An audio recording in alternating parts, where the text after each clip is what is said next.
All right, and we are live.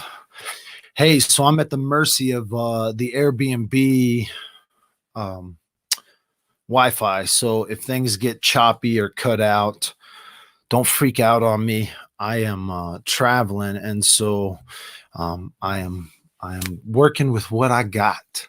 I hope you guys can hear me all right. I hope sound and picture are good. We're going to be talking about Gannon's case tonight, kind of where we're at. They called off the search in Larkspur, but I don't want anyone to think that that's it's like the end of it, because from the sources that we have, I've talked to two reporters today that are on the ground. They're there. Both these reporters I met during the Patrick Frazee case and kind of built a relationship enough that I can text them or tweet them, and they seem to be able to give me information that maybe isn't released or doesn't come out all the way. I'm trying to get permission from corporate. You guys that have been watching Dad with the Phone know that I've interviewed multiple news personalities, and right now we're waiting on some corporate stuff to go through so that I can get one of the reporters that's been following Gannon's case from the start. I have learned over the past about a year and a few months that when dealing with cases all over the country, the reporters get paid to deal with this stuff. So if you can build a relationship with them, you can get some information that's not that they can't release to the public, it's that they only get like 90 seconds. And so if I'm able to get one of those reporters on for an hour, they sometimes give us some information that didn't get released in the news reports. And so it's not that they have the best information. It's that these people are real people, real journalists trying to find answers. And sometimes the news media doesn't give them the complete opportunity to get all that info out. I'm going to read a couple of things while people are coming in to get you caught up and on what's going on. And we're talking about Gannon Stauch, I think is how you say his name. I'm not 100% sure. And I know I'm terrible at that. So if you're coming on and you're like, this guy doesn't even know how to pronounce, it's because I'm terrible at pronouncing names. So I just want to read a couple of things that were put out today. More than 8,400 hours in search time has been logged in the case of an 11-year-old boy from Colorado Springs who's been missing since January 27th, according to the El Paso County Sheriff's Office. The Sheriff's Office, as of Tuesday, has received 637 tips on the disappearance of Gannon Stauch, and more than 7,000 hours of investigative work has been carried out, according to a recent news release. The absence of information provided in the public to the public does not mean the investigation has slowed down, the release said. This has included large-scale searches in addition to small specific searches. Recently, search efforts focused on roughly 35 acres of private and public land in southern Douglas County. The Sheriff's Office has not commented on why search efforts led to the area near Larkspur. The FBI is teaming up with the Sheriff's Office and other partners, including the U.S. Army, volunteers, and multiple federal and state, local, and law enforcement agencies. Search efforts have included people on horseback and the use of dogs and drones. Anyone with information on the case or on Gannon's whereabouts is asked to call the Sheriff's Office at 719-520-6666 or send an email to tips@elpaso.com. So I'm going to grab this right here and throw this into chat real quick. So if you are in chat and you have a credible tip, you can send it to these resources. I do want to ask, and I know that YouTube is going to do what it wants to do, but I do want to ask that if you're trolling tonight, know that there are probably family members in this live video, or they're going to watch this live video later. And so I'm not going to try to police everything, but just be respectful of the family, even if you want to talk about particular family members. Just be respectful. These are real people, and we don't know everything. The one thing that I learned during the Patrick Frazee case, and if you're new, I followed the Patrick Frazee case from start to finish, because it was in my hometown, and I know a lot of people. But the one thing I learned during that case is you can know a lot of people, you can get a lot of information, and you still don't have everything that they're using to do what they're doing.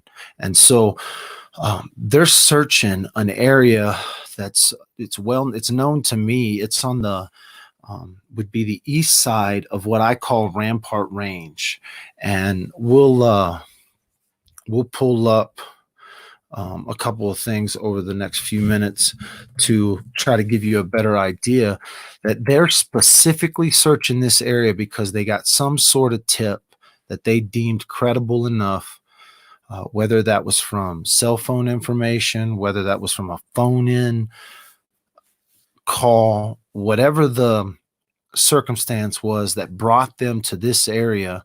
They have decided to spend some time there, and a lot of resources. The 8,000 hours, 7,000 man hours on the investigation, and so they're spending a lot of resources. But I can tell you that very little information has come out on more on the whereabouts of Gannon. And so no matter what you're hearing in social media land, no matter what you're hearing and believe me, I think social media moves faster than law enforcement. You're not going to get any argument. It's becoming pretty clear to me that social media will take something though and run with it, and they could care less about the circumstances or the outcome of what they run with.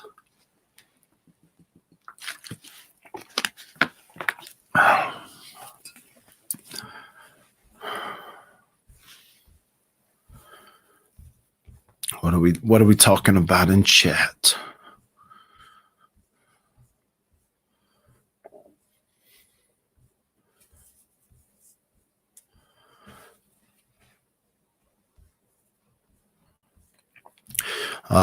The reason why I believe some of the family may be watching is one, I spoke with Gannon's mother the other day, and it was out of the blue. I got a Facebook message from her specifically. I didn't reach out to her. I found out that someone sent along my info, but for no other reason. If I don't ever talk to Landon again, I had an opportunity to pray with her, to try to bring a little bit of just understanding that there are a lot of people around the world praying and hoping and believing with her for Gannon's safe return. The farther down the road we get, I understand people will say what they're going to say, and experience and watching cases unfold online would tell us all that the farther down the road we get, the hope doesn't look as bright. The light's not as bright, and it starts to dim, and people lose that hope. But if I could do anything, would be to encourage you to keep it. Just keep it.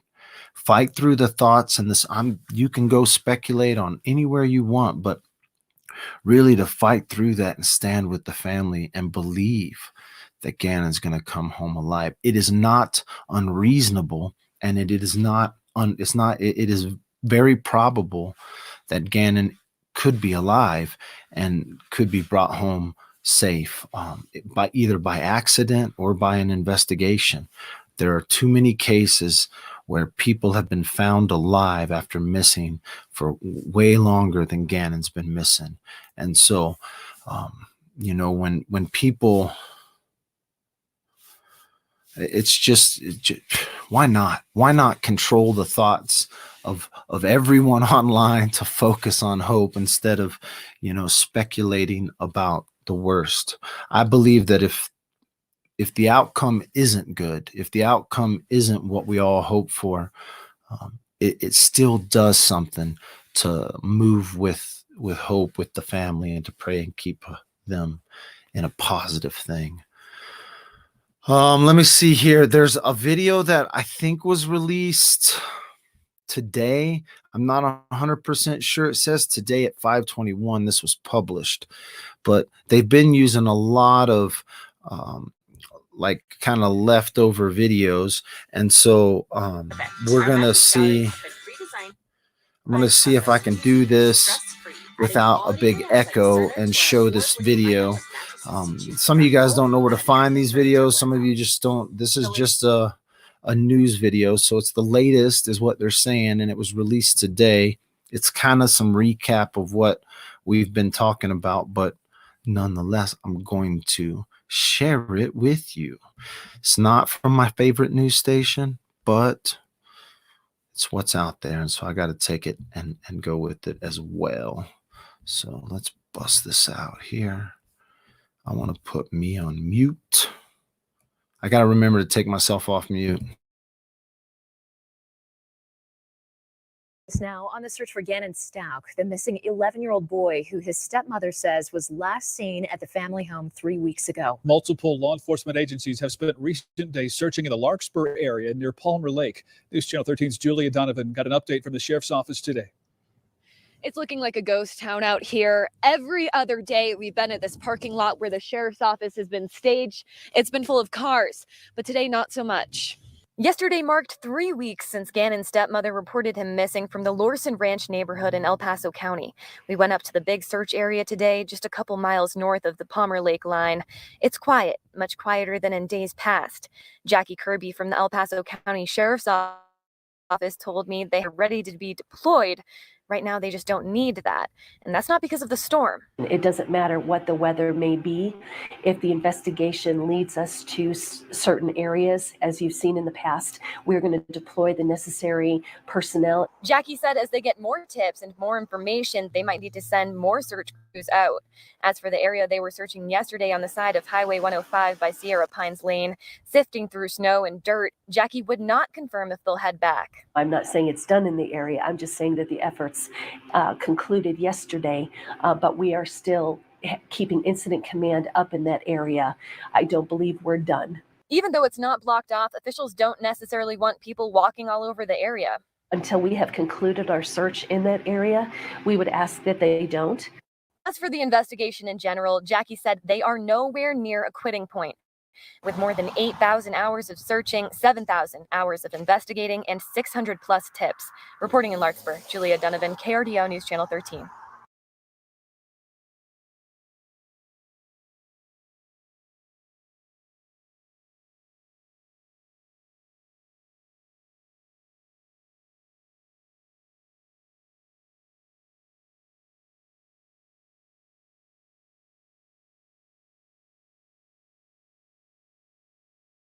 Unmute. Bam. Got y'all unmuted. I know. Unmute. Thank you guys.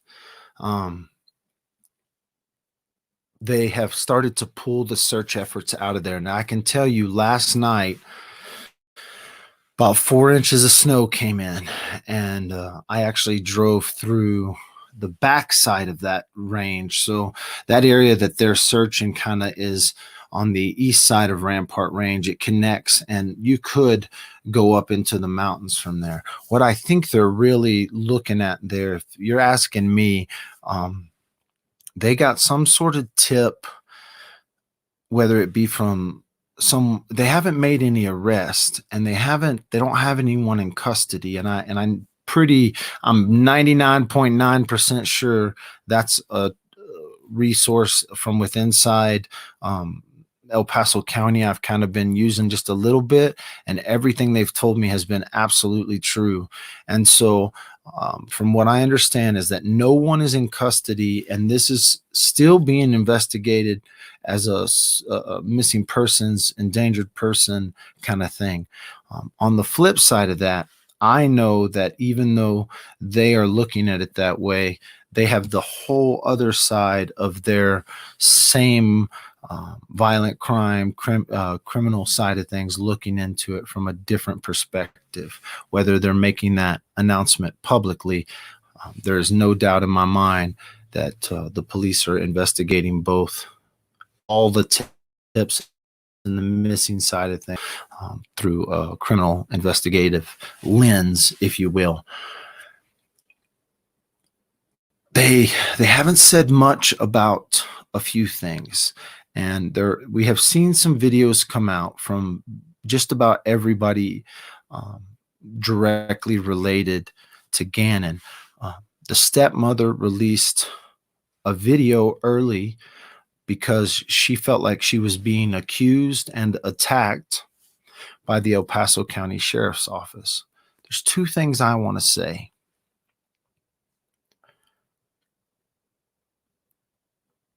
There are good cops and there are bad cops. There are good investigators and bad investigators. I can understand both sides of the story that is probably there. From an investigator standpoint, they're trying to bring down some intimidation to get people to talk.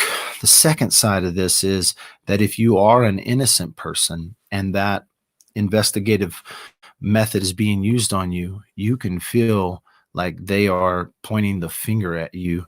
And if you don't have anything to do with it, it is going to make you feel harassed. It is going to make you feel, I know this. I do not take this away from anyone.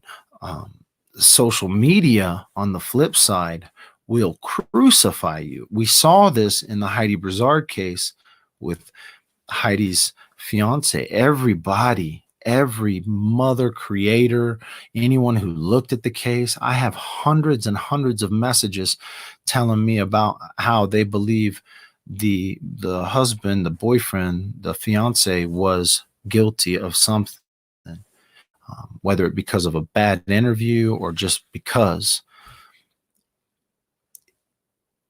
These cops are not going to let someone who is guilty that they think or they're investigating slip their fingers. They're not going to let them slip away.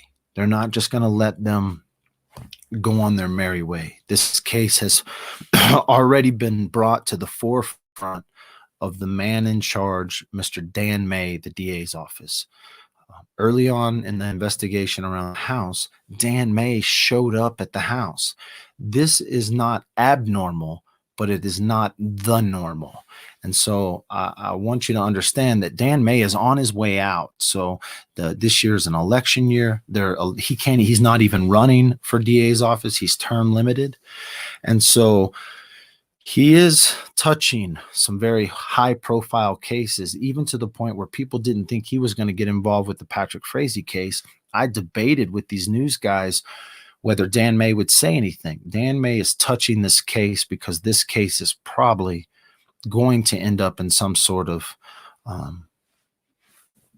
judicial system at some point, whether it be for the worst case scenario or whether we find Gannon and prosecute the people who have been keeping him. And so Dan May is going to touch this case before it ends. And for him to show up at the location speaks a lot about what he thinks and where he's not what he thinks happened, but how he's going to approach this. This is my opinion. You don't have to believe me. You can take it for what it is. I'll put it this way. I've had sushi right next to Dan. Pictures. I watched him throughout the whole Patrick thing. So it's fun it's not fun, but it's interesting to watch how he handles this case. So let's see. Why yes, and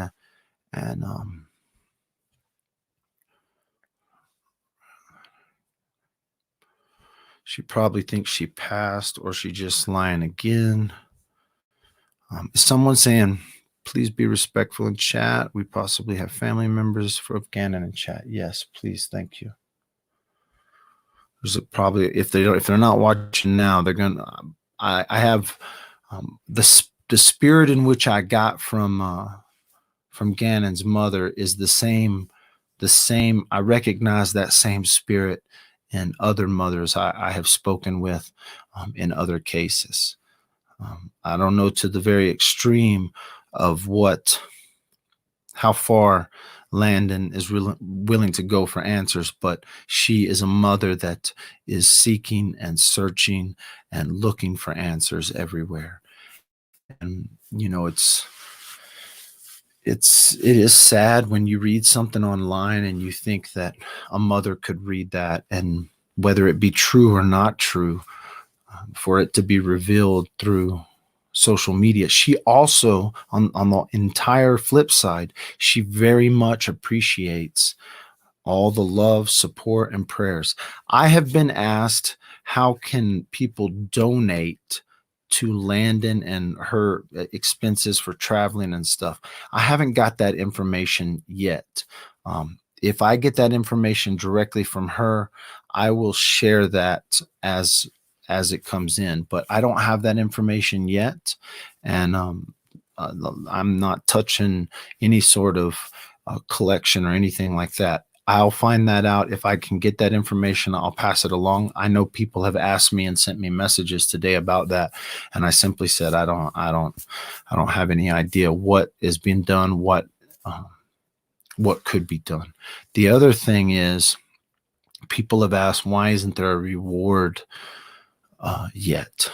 Now, this is something I have thought about, because rewards work by someone putting up money. So someone promises, it's like a promissory note. I don't know how or where that money has to be kept. I don't even know if it has to be kept. If it's just a promissory note, if somebody that knows the family says, I'm willing to put up $5,000 for any information that leads to the return of Gannon. That's like a legal statement made in some sort of way that whoever comes up, and even police officers can sometimes get rewards if they follow a lead that leads them to find Gannon. This is not abnormal. And so I don't know how all that works. Maybe True, who might know is True Helper. True Helper, you got your mask ready, man? You ready to come on? You got your mask all ready to go? Maybe True Helper knows how these rewards work. I could probably ask some law enforcement around Woodland Park, because they did it with the Kelsey Barrett case, but it's a promissory note. Now, most of the time it comes from someone who knows the family or someone that's been touched by the case that's willing to put up that reward. I think there would be an opportunity if it's done the right way, maybe through a bank like Wells Fargo or through some sort of banking entity, that if you wanted to donate to a reward, that someone could set up a reward that then would be a promissory note to whoever the police, the DA deemed the recipient because of the information they sent. I don't know how to do that stuff, but I know that there are people out there that do. And so maybe that's going to come up. What I can tell you, please listen to me. When these things happen, everybody and their mother tries to collect money through some sort of scams. So send money, send here, we're sending an Amazon registry, or send this. I would just caution everyone.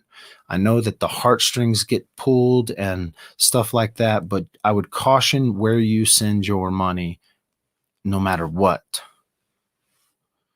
With that being said, if you like what you watch on Dad with a Phone, this is not to make money off anybody's victims. If you simply like the entertainment of a YouTube channel or Facebook, you can throw money in my bucket at that link below. I don't take any offense if you don't give a dime. And you simply watch, like, and share or something. But since we were talking about money, thought I'd throw my link up there just for a second. People get real offended about that, but I think I've explained it. It's just an entertainment bucket. If you watch entertainment on the street, you throw some money to the guitar player. So True Helper, you got your mask. I'm going to invite people on. Oh, shoot. I don't have headphones. I don't know if I can do this without headphones.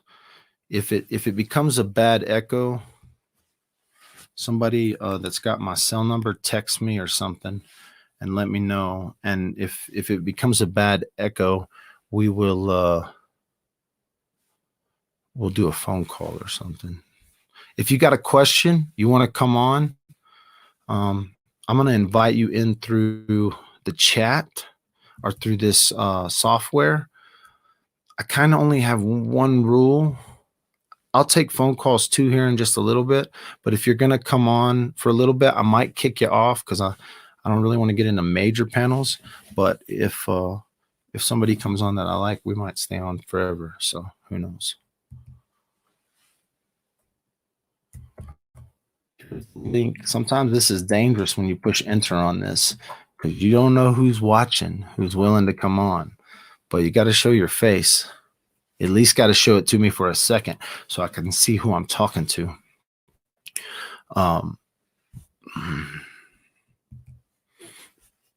Can you interview the neighbor who flew the drone? Is he in here? Is the neighbor who flew the drone in here, Rebecca? If he is, I totally talk to him.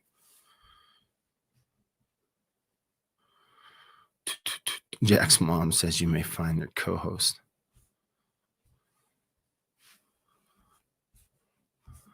Man. Oh, wait.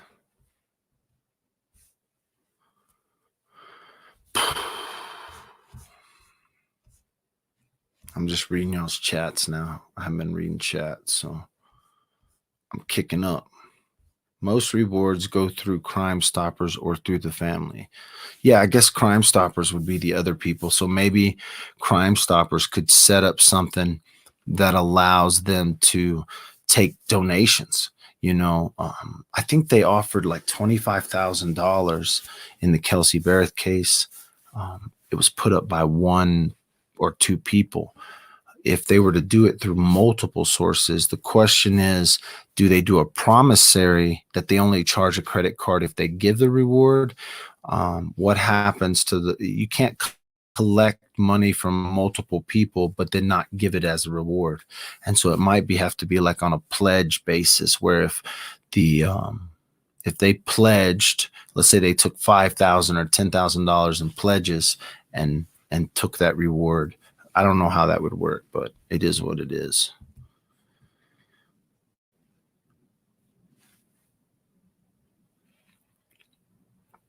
We've yet to see a video proving he returned the day.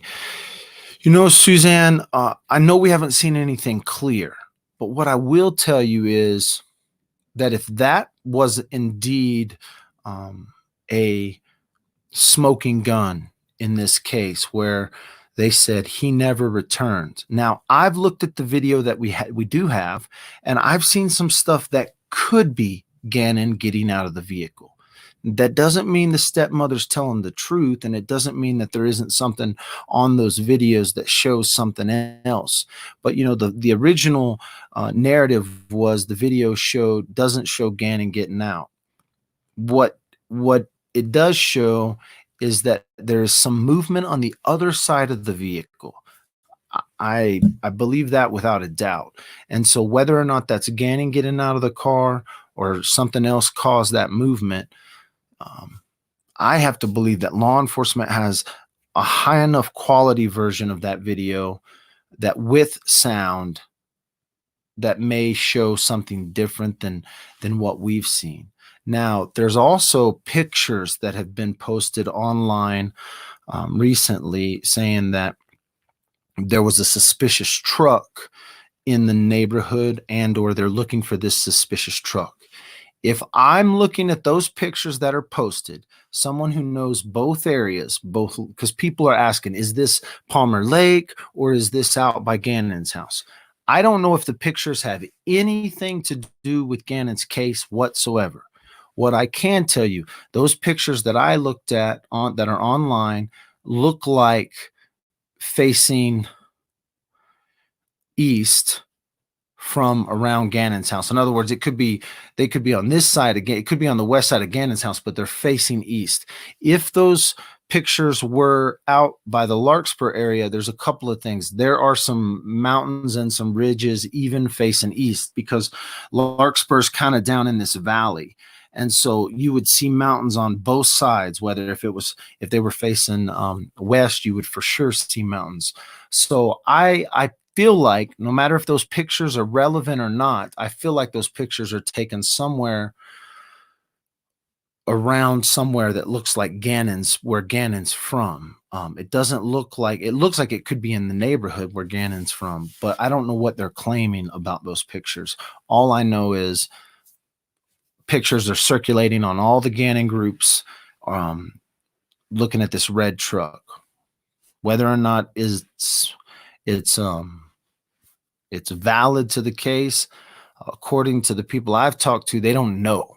They're not denying that those pictures are out there, but the reporters are not reporting that stuff. That's being reported via social media. Again, that doesn't mean social media doesn't have inside info. It doesn't mean that somebody on social media in Kansas hasn't connected to some cousin sheriff's officer that is getting info. That's the crazy thing about these cases.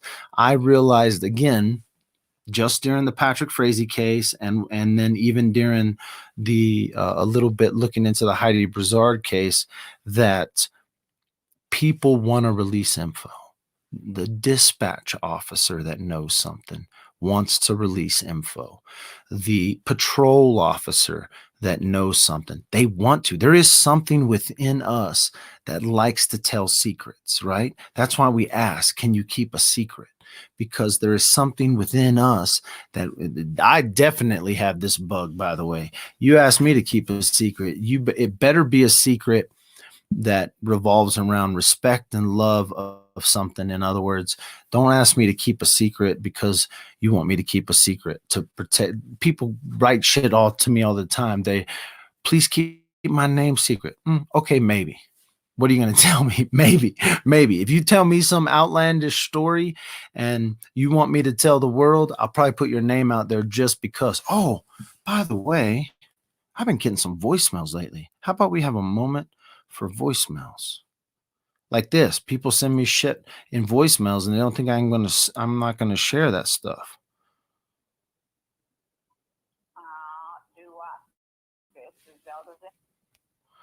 Here we go. Do what? This is Zelda in Oregon, over the edge of the boring. Anyway, I have found so many similarities between the Gannon Stauch and Kyron Horseman case here in Oregon. Anyway, I've got it all written down, and I will share it with you. You're going to be surprised. Doesn't really mean anything, but it is just really creepy that there are so many similarities. Anyway, give me a call. Let me see. There's one voicemail. She sent another one.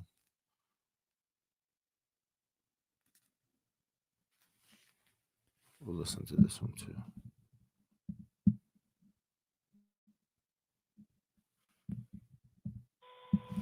Hello, Dad with the phone. This is Zelda. You owe me $50. $50. KK had hair extensions. No, she didn't. I proved it. No, she didn't. I found proof. Hey, anyway, I'll send you $50 if you admit you're wrong.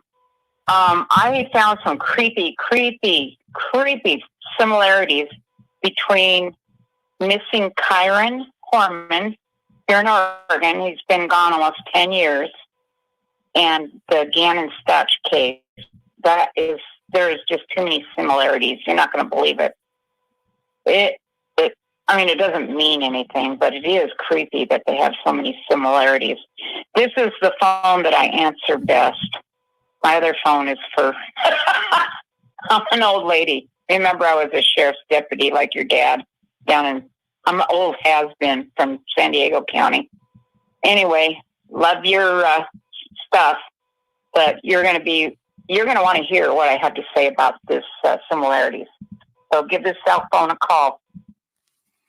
Let me see what else we got here.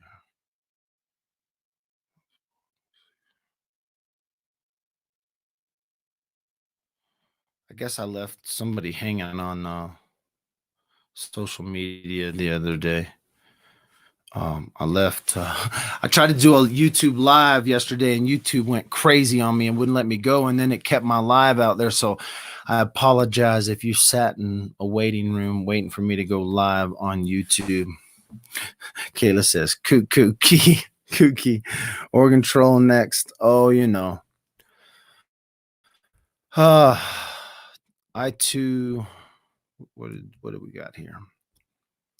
You owe me $50 too, Dad, with the phone. How do I owe you $50? She wasn't wearing hair extensions. I don't believe that one bit. My wife and I were sitting 10 feet from her, and we watched her lift. She wasn't wearing hair extensions. That girl's got a mane on her. KK has a mane. She braided it back. She had it in a thick, old, tight braid the day she was sentenced. Oh, my goodness. I waited 2 hours. I'm sorry, Melissa. Melissa, this is a personal apology from Dad with the phone. I'm sorry you waited 2 hours on a YouTube that never happened.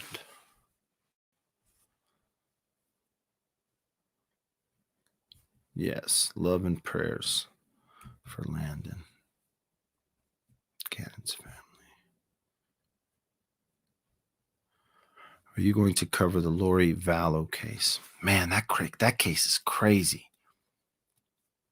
The only way I cover that is if the end of the world happens, when they say the end of the world's going to happen. I see it on my ring too. Boom, boom. You're new. It's okay. It's okay, Melissa. I'm never really late. That's probably not true. I've been more late to lives than stuff. CS says it's a deep case. CS, you should cover that. That would be a great case to cover. That would be, I'm sure that there are people covering that case. The one news summary today mentioned tips and sightings and property. What property have they found anything? Well, they've been searching 35 acres outside of Palmer Lake, Colorado. Palmer Lake is kind of like, it's between the highway. If this is I-20, is actually, this would be, yeah, if this is I-25 going this way, and then you've got Rampart Range, which is a mountain range, kind of not a high mountain range, but a mountain range nonetheless. Call it Palmer Lake's like right in the middle on a highway called 105. They also call it Perry Park Road. Just north of Palmer Lake, they've been searching a private 35-acre piece of land. What you have seen is relatively small search parties on the side of the road at this little curve, like they're sifting snow, almost like they got a tip that someone chunked something out, and they're trying to find something in the snow. But what you haven't seen is that farther off the road, back off the road, I don't know how many hundreds of yards or whatever, but back off the road, they are also doing the same search in a concentrated area. I know this because the news crew flew a drone and they took video of the search parties, not only on the side of the road, but they took video of the search parties that are farther back in. I don't know if that video has been released. I got just a tweet video, a text video from the reporters. So they a search farther back too, like something right there at the corner, but then farther back in that 35 acres. Again, off of some sort of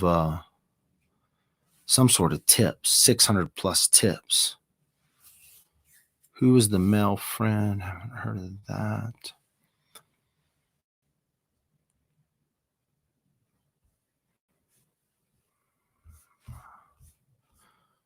see here. What else are we looking at? Trying to catch up on y'all's tips. Sometime y'all got something. What is this? Yes, good probably.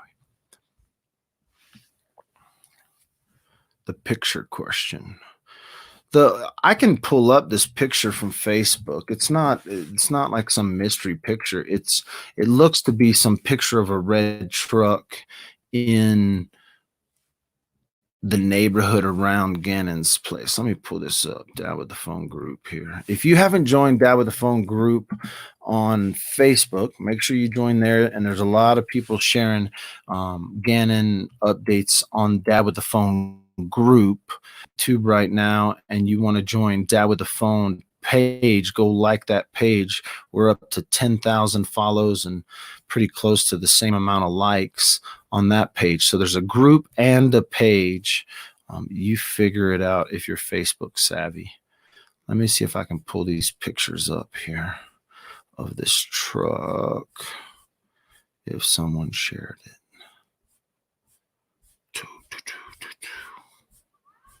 Jeez. Of course, now I can't find it. I bet somebody. Oh, there it is. Yeah, let's just pull that up here. It's not a very great picture, but you'll get the.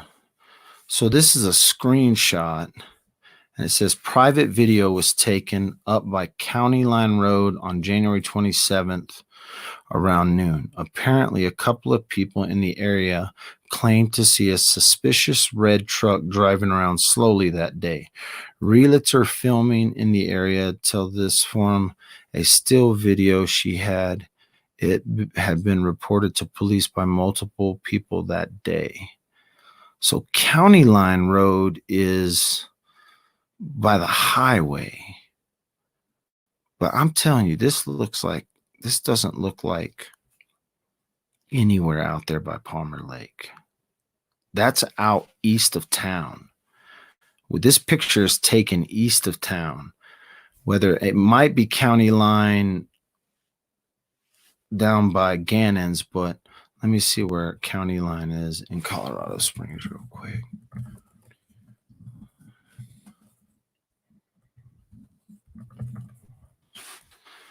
This is out by Palmer Lake. I'm just not calling it. Yeah. This is still okay. So maybe, yeah, I guess it could be out there. It could be out on the other side of the highway. That would make sense, I guess. But where they're showing it, it would have to be on the east side of 25. Yeah, so it's showing it way out there. Okay. So it's still showing that where they're showing this is east of Highway 25. So where they're searching is west of Highway 25. Just to put it in perspective, that County Line Road runs east and west from 105, Highway 105. This could be that area. It still doesn't look like that to me. If you're asking me, and I've done a lot of work out there, just from mine, I didn't take this picture. I don't know where they're getting this picture. This could be anywhere, but where it just looks to me that it's out east of town. So it's not where they're searching by any means. It's nowhere even close to where they're searching as far as you ask me, because I can tell you that's way out east. There's no mountains in that. There's nothing that looks like Palmer Lake, Castle Rock, any of that stuff. So I don't know how someone would be able to get this video other than talking to the actual person that took it. And so there you go. If you ask about it. It was a road trip videoed by someone else, and someone grabbed a screenshot of a red truck, just a coincidence, and posted to get people. I'm sure that's what it was. I'm sure that's some sort of social media jargon. It's debunked and has nothing to do with the case. There you go.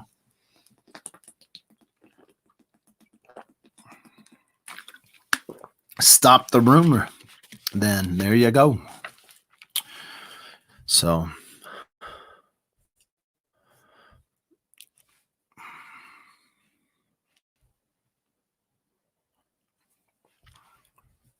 Cabin Life at Eden Springs will be doing a video tomorrow on Gannon. Nice. Guzzle, guzzle, guzzle. Everybody, it's fake. Was shot in Denver. It was a Dodge truck. See? They just wanted me to bite.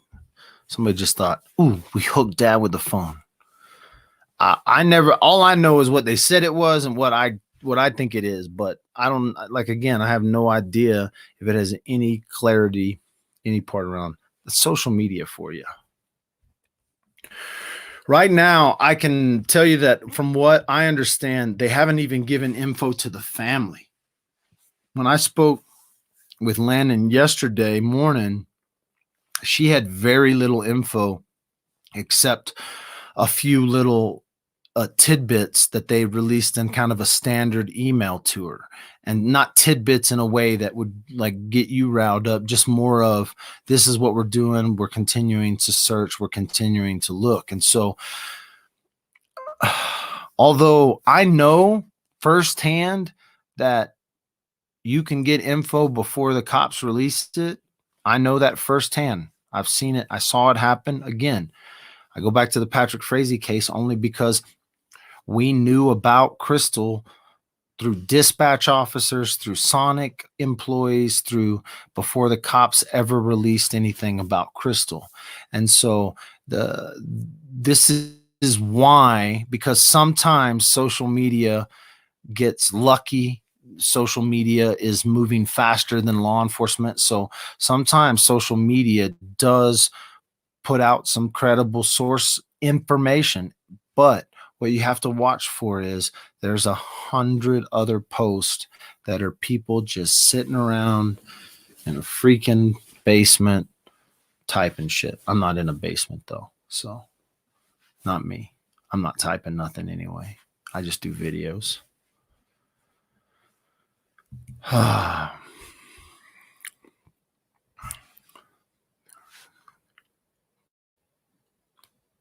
believe it too. I believe that the cops have something. They believe they have some sort of valid, viable information that they are spending. Now, listen, they did this too. Again, I'm only referring to how the cops are working. These cases have nothing to do with each other. But the way that they worked in the Patrick Frazee case, they exhausted their means out at the landfill looking for Kelsey because they had to do something. They couldn't sit around and do nothing. And so we don't know the information they received that has led them to search for 6 days out by Larkspur. We don't have that tip in front of us. Nobody has called me up and said, hey, this is why they're searching that area. And been able to show it credible. There's been a lot of speculation, a lot of back and forth and hype. They are spending a lot of resources. That doesn't mean Palmer Lake has anything to do with it. It just means they have to do something. And they've been given a tip that they believe to be credible enough to extend those resources and expend those resources out there. And we saw it happen with the Patrick Frazee and the Kelsey Berth case, where they expended $150,000 or so to search the Midway dump station, and it was on both the credible, or that was on a testimony from Crystal Lee Kinney, but it was also that Patrick had visited other landfills where he probably dumped some stuff that may have made its way down to the Midway station, but it was still a long shot. And so they have to do something. And so they're going after it.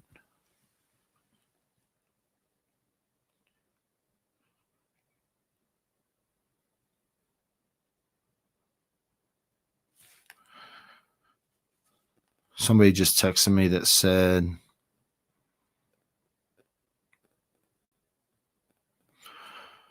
that Cabin Life at Eden Springs is a real channel, that she has videos and she picks blackberries. She's not anyone that's what somebody just texted me. I don't know. Are you still going live with Landon? Trying to work that out. She's doing some stuff right now that she's being a mom. She's doing what she can. And so I'm not gonna push the issue, but we are in communication. I'm up in Denver right now, so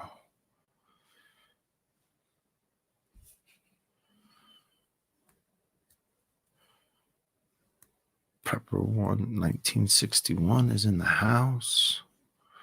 Sandy Hooks was a hoax, the whole thing. Chris Walker. Do I have a Alex Jones follower in the house? Oh. There's a lot of missing cases that just kind of go untalked about. We talked real heavy about a case that has kind of just fallen off to the wayside, and that's the Gypsy Kalungi. A woman went missing in Colorado Springs. Her husband runs off to California. I have a very odd conversation between her husband and his dad and me. We had this conversation online or on the phone, and it was crazy. So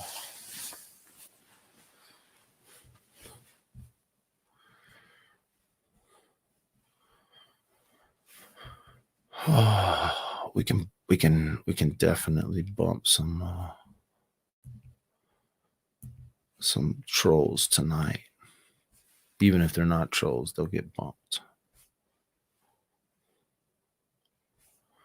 Little stories. I'm blocked. Are you blocked? I guess you are now. Should you be blocked?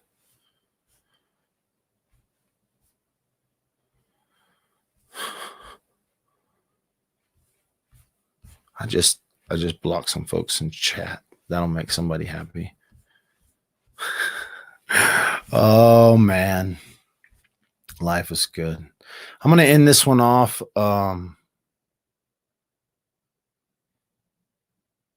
Block him, Angie says.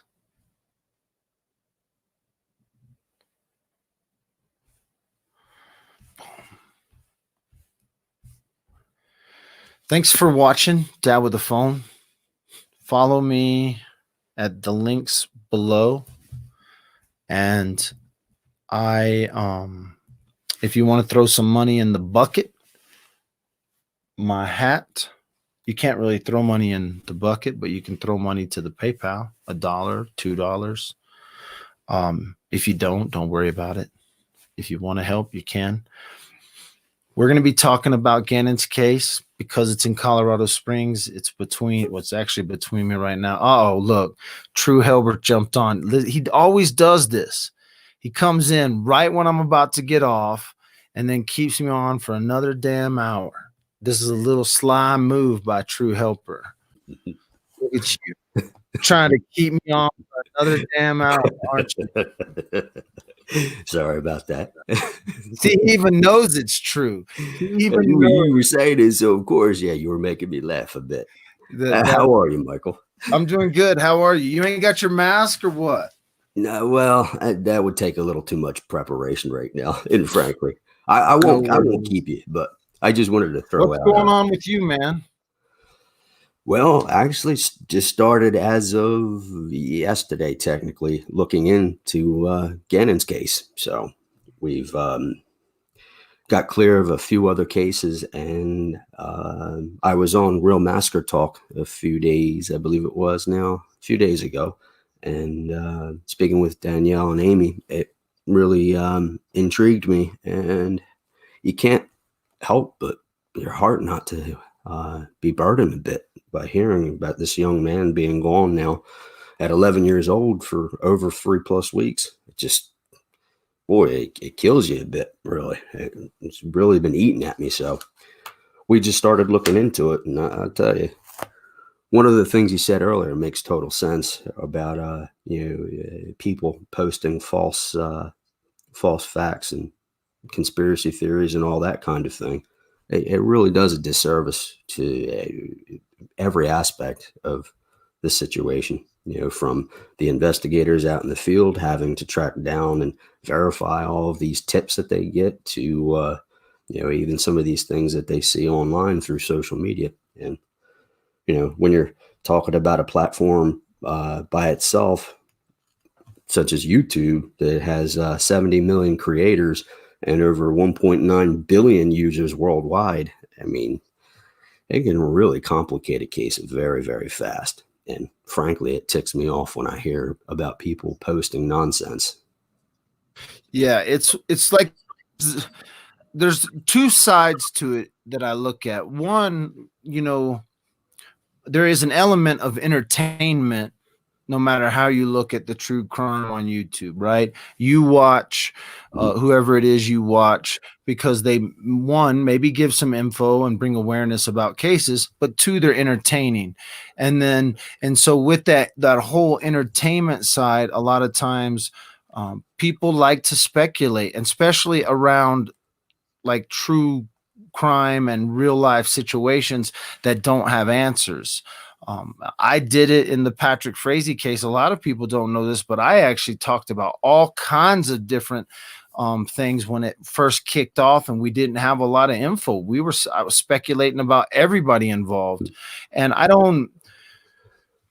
think there is a fine line. There is a fine line between, straight out up and up attacks against people, and then the speculation of what might have happened, trying to pull the pieces that we do have. So I agree with that.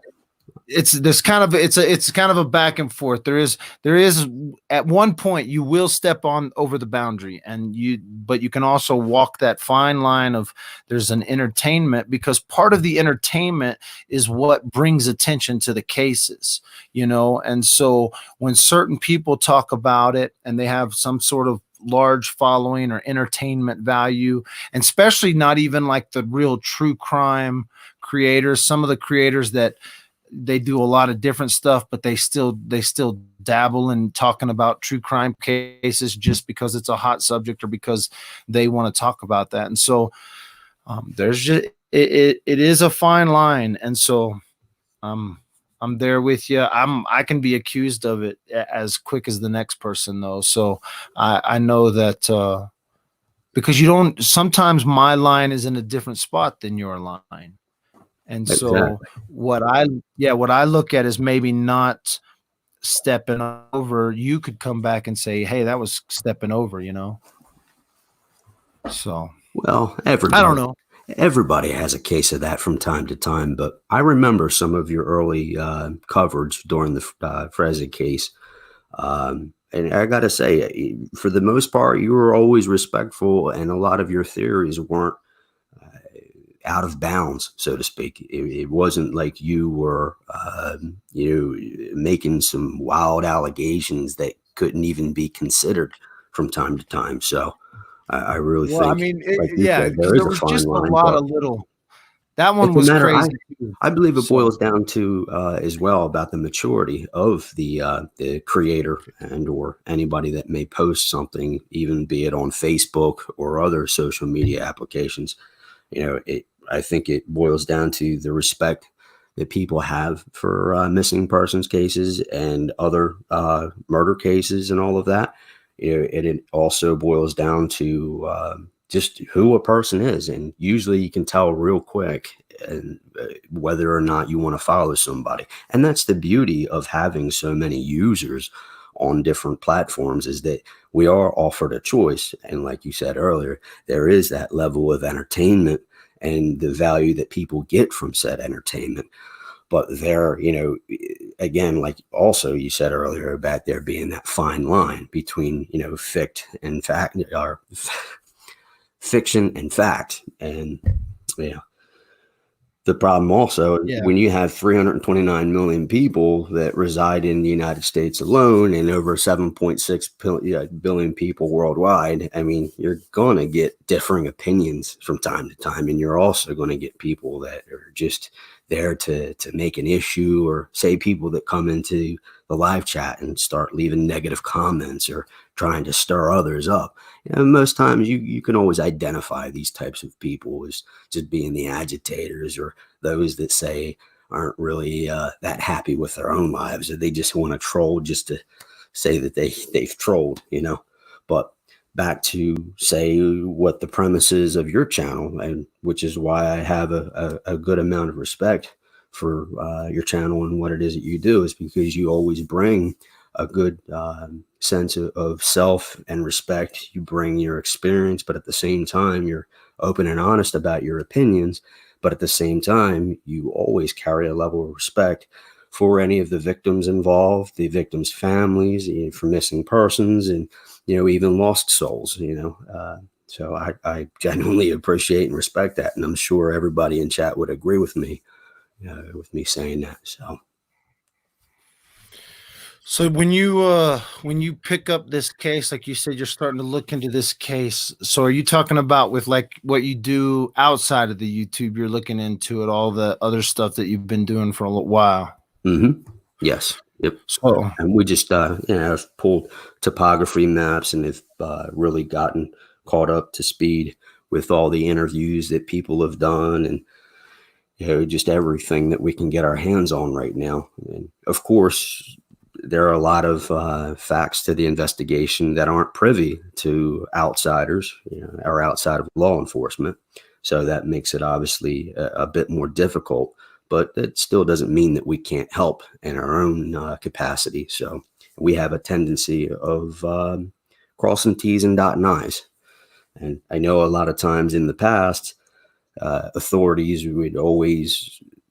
they would have a sense of ill will towards people, even coming close to investigations, for fear of any types of interference or whatnot. But I think with the dawn of social media, and now even YouTubers being recognized for the greater purpose and some of the help that they've brought to these investigations, I think they're getting more used to it by the day, I believe. And thus they're starting to work with certain outsiders. And of course, they've got to verify whoever it is that's looking into or trying to work with local law enforcement.